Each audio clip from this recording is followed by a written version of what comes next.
You know, this keeps coming up in my lessons, and so I think this is actually like a really good topic, good lesson to talk about. I teach guitar lessons. Hit me up if you want to have some private lessons. It's been awesome meeting you guys, and thank you to all you gentlemen that I've been hanging out with. And that is like beautiful chord transitions, and they don't have to be complicated. They're not ergonomically taxing. They're not technical.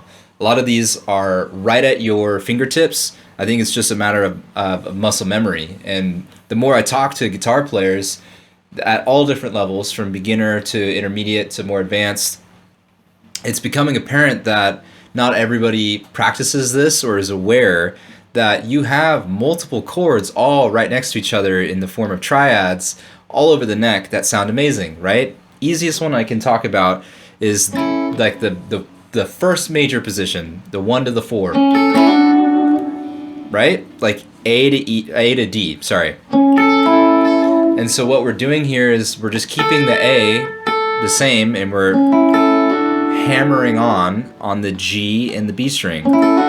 So going from top down on fret numbers, it's 5, 5, 6, and then we're hammering on from the 6th to the 7th and the 5 to the 7th on the G and the B string.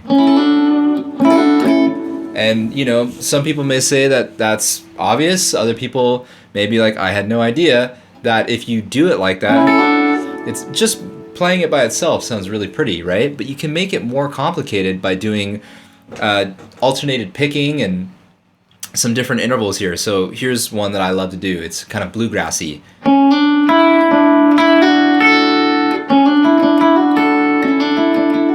You hear that? And then you can do it going down. And do quick pull-offs. You don't want to go... It's not as pretty as... It sounds like a waterfall, kind of.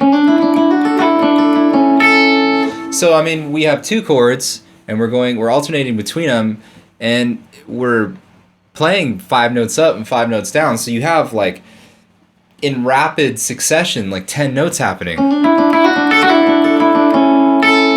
But you're barely moving. Right? And so you have your 1 and your 4 right there. True, you can move up and take that 4 to a 5, but there's no need. Your 5 is right here. Right? You have the 1, the 4, and the 5 all 1 fret away from each other.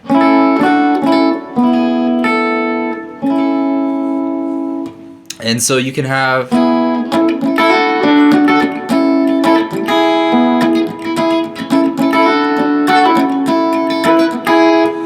You have these pretty chord progressions all over the place. And so you have these 3 all right here. You have...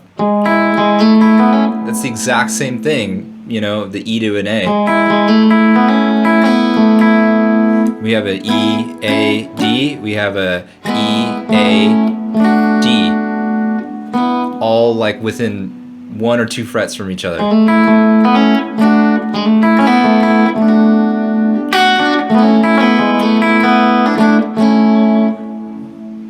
So that's one position.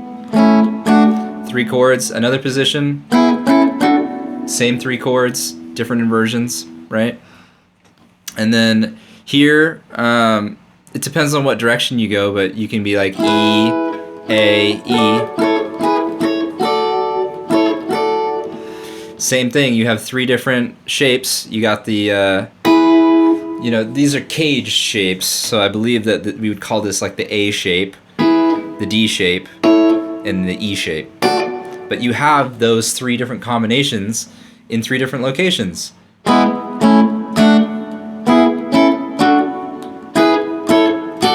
Right?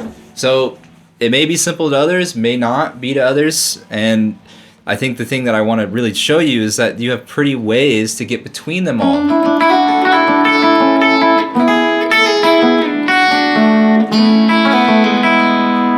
Right? These sound like waterfalls of notes, but I'm not really doing that much here. You may not want to do that same movement for this E because you're playing a B, which isn't an A, an E, or a D, which is what we've been playing, right? But you know, in each of these positions we have, well, that's not in the key, but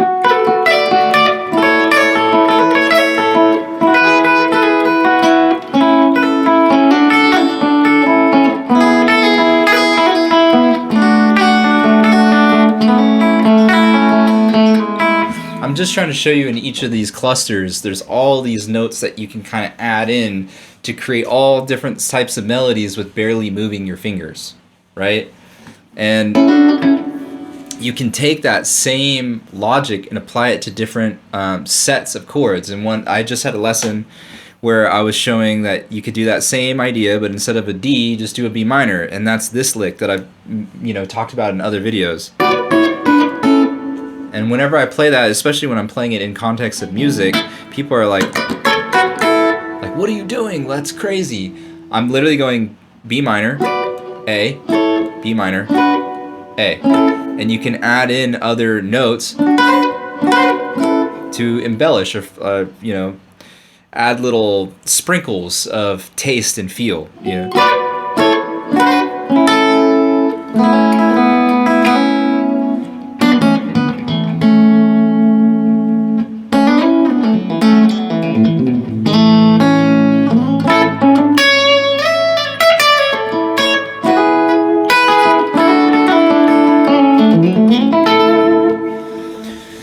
So, pretty chord transitions.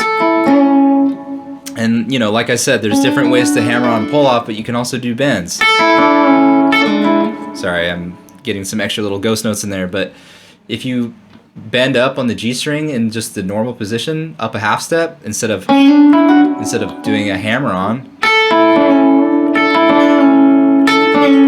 you can start to get these like pedal steel type licks, you know?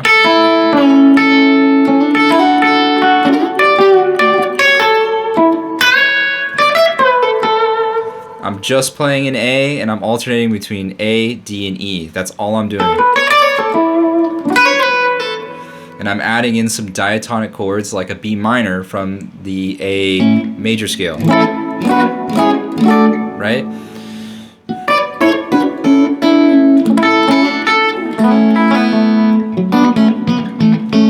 And it sounds like I'm going to town with beauty and, just really pretty major stuff. Which is a very bright sound, and again, Derek, shout out to you, man. You inspired me to make this video. Don't be afraid to add in the 7 if you want to darken up the major sound,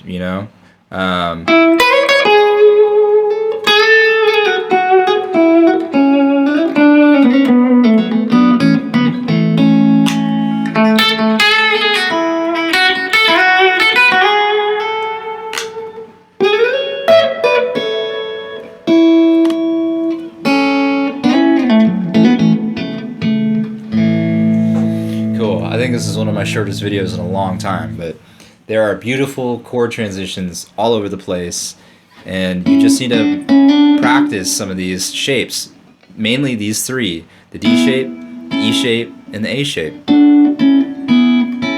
And fun fact, for me, the D shape and the C shape are the exact same thing, right? If you take that and move it down here, you have a C.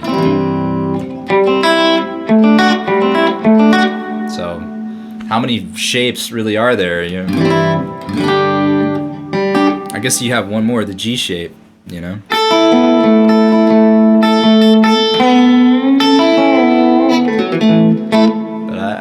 I don't really play that shape unless I'm doing like a country band.